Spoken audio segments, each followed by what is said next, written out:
Hello students, तो आइए हम लोग समझते हैं oogenesis की प्रोसेस। oogenesis कैसे होती है? तो process of formation of mature female gamete is called oogenesis।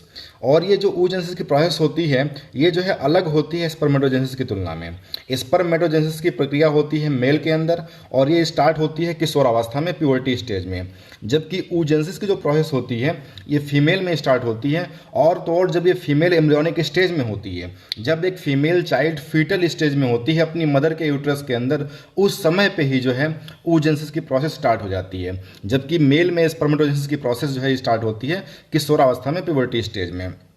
होता क्या है कि जब कोई फीमेल जो है अपनी मदर के यूट्रस के अंदर प्रेजेंट होती है, जब उसके अंदर एम्ब्रियो का डेवलपमेंट हो रहा होता है, तब क्या होता है कि जो वहाँ पे मिलियन गैमीट मदर सेल यानी कि oogonia का फॉर्मेशन होता है हर एक फीटल ओवरी में। फीटल ओवरी का मतलब जब फीटल स्टेज में है तो उस समय जो ओवरी बन गई हैं उन दोनों ओवरी में। यहाँ पे लिखा हुआ है couple of million gamete mother cell. Couple इसलिए लिखा हुआ है, कपल का मतलब होता है जोड़ा। जोड़ा इसलिए लिखा हुआ है क्योंकि ओवरी दो होती हैं, तो हर एक ओवरी में लाखों की संख्या में oogonia यानी कि फीमेल गैमीट मदर सेल का फॉर्मेशन हो जाता है। कोई भी oogonia का फॉर्मेशन जन्म के बाद नहीं होता, यानी कि जन्म के बाद कोई भी नई oogonia नहीं बनती। अब जो है इस oogonia में किस तरीके से प्रोसेस होती है, अभी हम लोग अब हम लोग आगे पढ़ेंगे कि इस oogonia में किस तरीके से प्रक्रिया होती है। तो प्राइमरी oocyte कब बनता है, कब प्राइमरी फॉलिकल बनता है, कब सेकेंडरी फॉलिकल बनता है, कब सेकेंडरी फॉलिकल टर्सरी फॉलिकल में कन्वर्ट हो जाता है, कब जो है ग्रेफियन फॉलिकल बन जाता है, कब मैच्योर फॉलिकल बन जाता है, कब जो है प्राइमरी oocyte से सेकेंडरी oocyte का फॉर्मेशन हो जाता है, कब बॉडी बनती है। तो इन सारे प्रोसेस को हम लोग एक करके आइए समझते हैं। तो देखते हैं हम लोग। तो हमारे पास सबसे पहले हम बात करें तो फीमेल, एक कोई फीमेल है,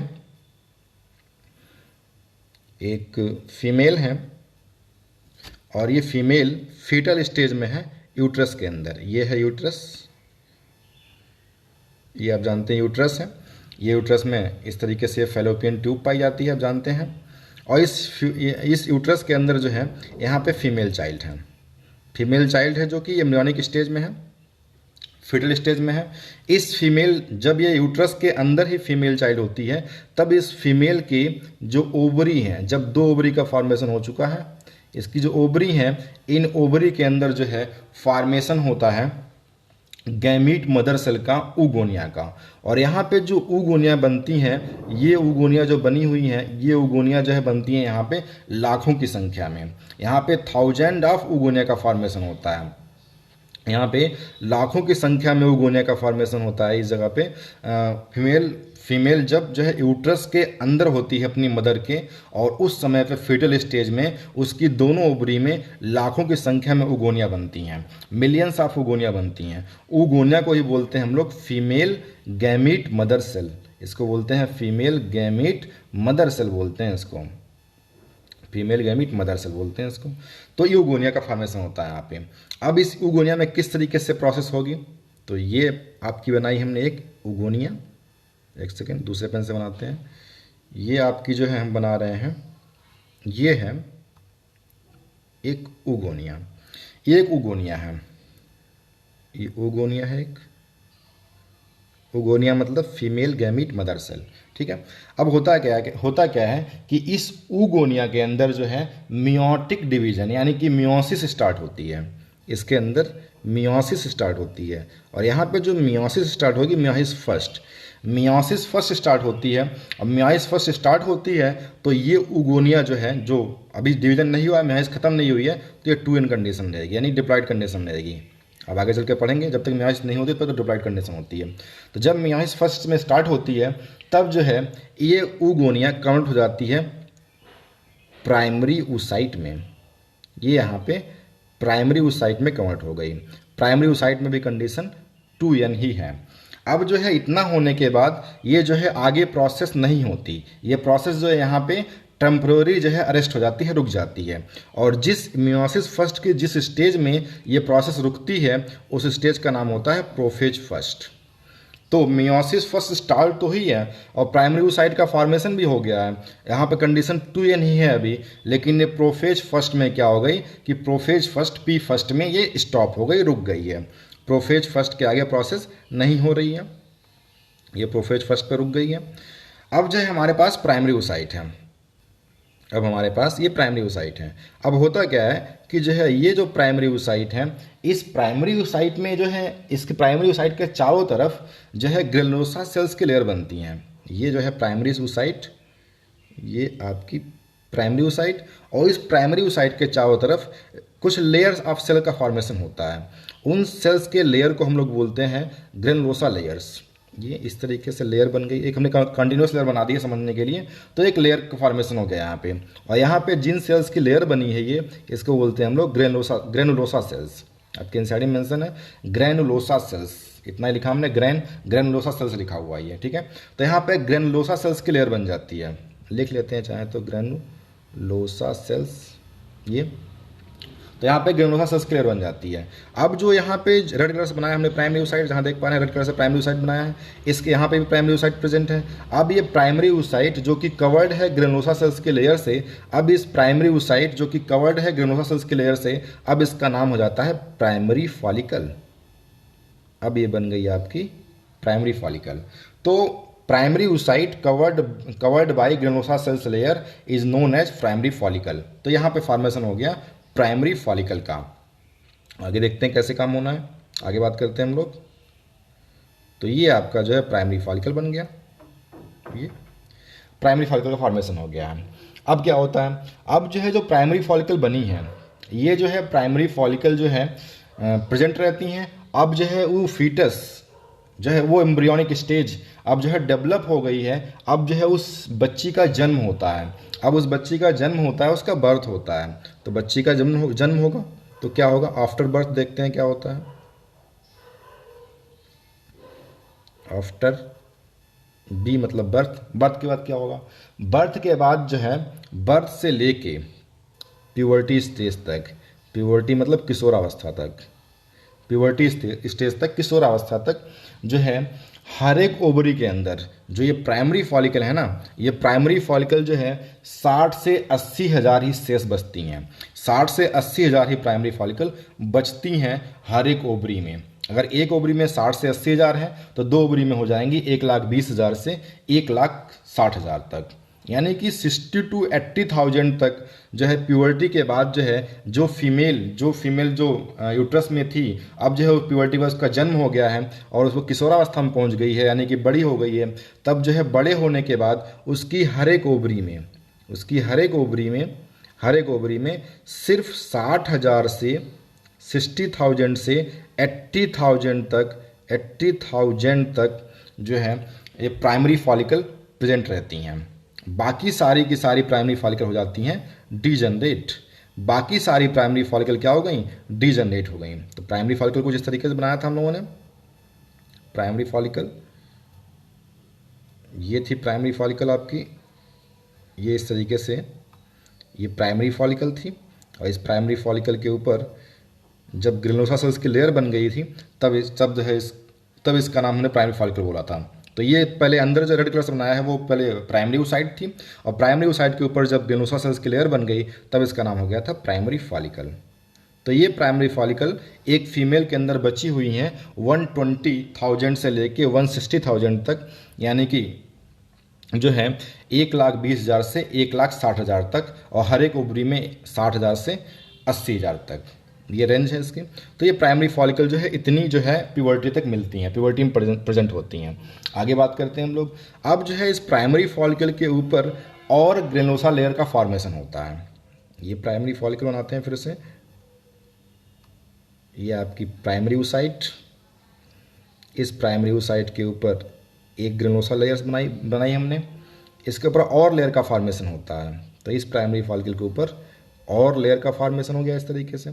अब जो है जब इसके ऊपर और लेयर का फॉर्मेशन हो जाता है तो अब जो है ये प्राइमरी फॉलिकल कहलाती है सेकेंडरी फॉलिकल।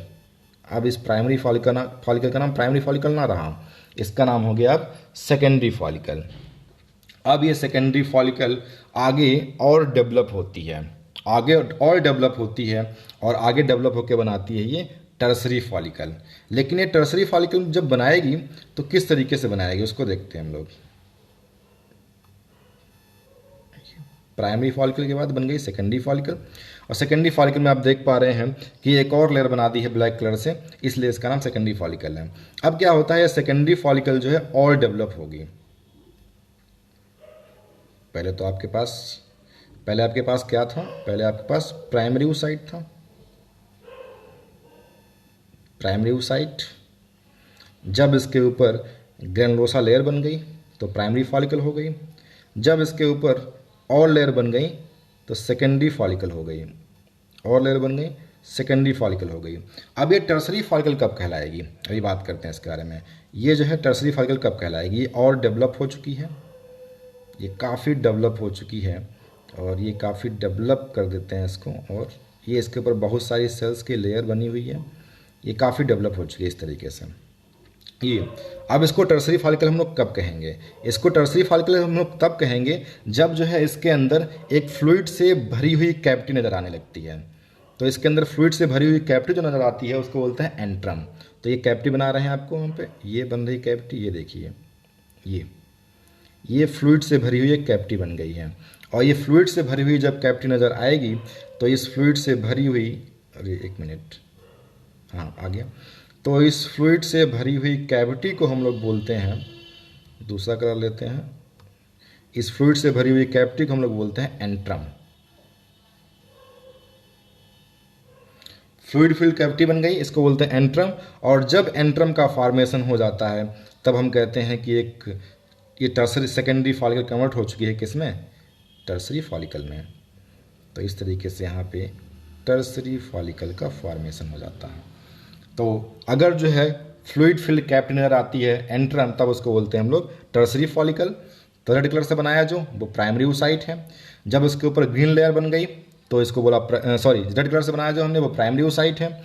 जब इसके ऊपर ग्रीन लेयर बन गई तो फिर जो है ये प्राइमरी फॉलिकल है। जब इसके ऊपर ब्लैक लेयर बनी थी तब ये सेकेंडरी फॉलिकल थी। जब बहुत सारी लेयर इसके ऊपर दिख रही हैं इस तरीके से कंटिन्यूअस फॉर्म में, तब जो है ये टर्सरी फॉलिकल है। लेकिन टर्सरी फॉलिकल की पहचान तभी हो पाएगी जब फ्लूइड फिल्ड कैविटी दिखाई पड़ेगी, एंट्रम। मतलब एंट्रम अगर दिख जाए तो आप बोल देंगे कि टर्सरी फॉलिकल का फॉर्मेशन हो चुका है। और यहाँ पे थोड़ा सा लेयर में डिफ्रेंसिएशन हो जाता है, लेयर यहाँ पे स्पष्ट दिखाई पड़ने लगती हैं। और यहाँ पे जब लेयर स्पष्ट दिखाई पड़ने लगेंगी ये तो जो है जो बाहर के लेयर होती है उसको बोलते हैं हम लोग थीका एक्सटर्ना। एक सेकेंड,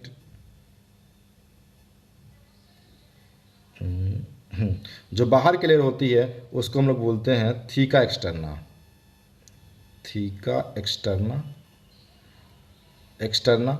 और जो अंदर की लेयर होती है, अंदर की लेयर, उसको बोलते हैं थीका इंटरना। ये तो थीका एक्सटर्ना और थीका इंटरना का फॉर्मेशन हो गया है। आपको टर्सरी फॉलिकल दिखाई पड़ रही है। टर्सरी फॉलिकल का मतलब जो है एक मैच्योर फॉलिकल बन चुकी है, ठीक है।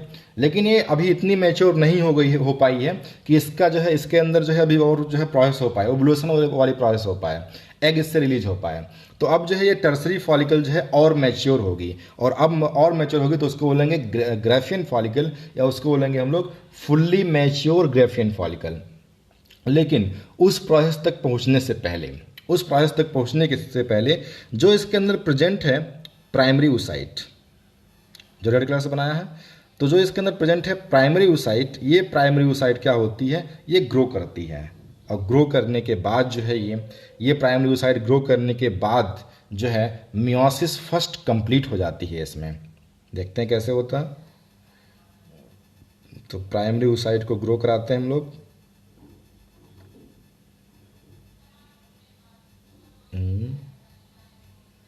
ओके चलिए स्टार्ट करते हैं। अब देखिए यहाँ पे ये प्राइमरी oocyte है, ये है आपका प्राइमरी oocyte।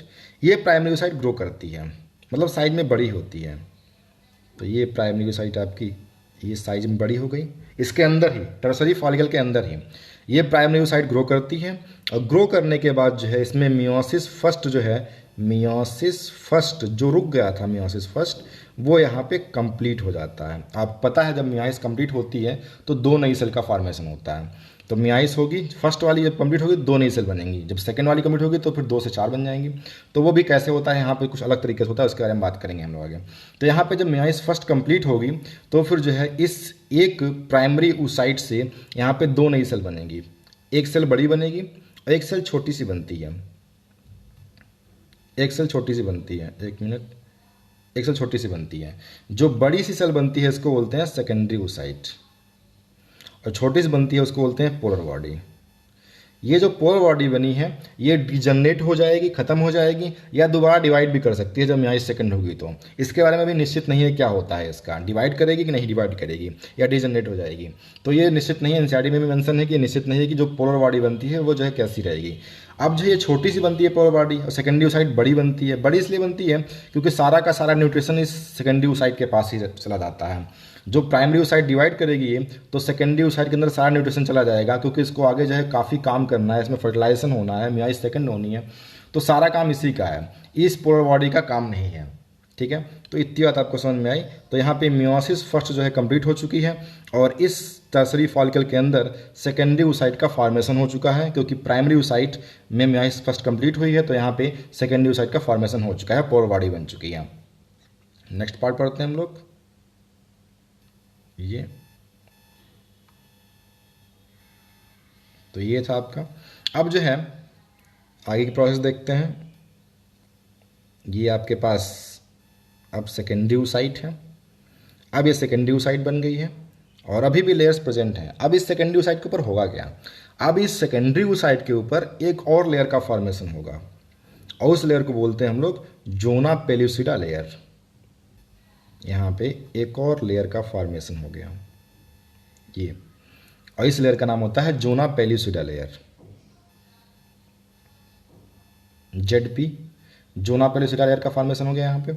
नेक्स्ट स्टेप में क्या होगा, नेक्स्ट स्टेप में जो है अब जो है अभी इसके ऊपर जितनी भी लेयर प्रेजेंट हैं वो सारी लेयर प्रेजेंट हैं इसके ऊपर। सारी लेयर का मतलब जो पहले लेयर बनी थी वो भी है, और भी लेयर बनी थी जो वो भी प्रेजेंट हैं। और अब जब यहाँ पे जोना पेल्यूसिडा लेयर प्रेजेंट है और जो है यहाँ पे सेकेंडरी oocyte का फॉर्मेशन हो चुका है, जब यहाँ पे सेकेंडरी oocyte का फॉर्मेशन हो चुका है तो अब जो है जो यहाँ पे टर्सरी फॉलिकल थी, अब टर्सरी फॉलिकल नहीं कहलाती है, ये कहलाती है fully mature Graafian follicle, FMG, fully mature Graafian follicle बोलते हैं इसको, या इसको बोलते हैं मैच्योर फॉलिकल। यही मैच्योर फॉलिकल है, ये मैच्योर फॉलिकल बन गई।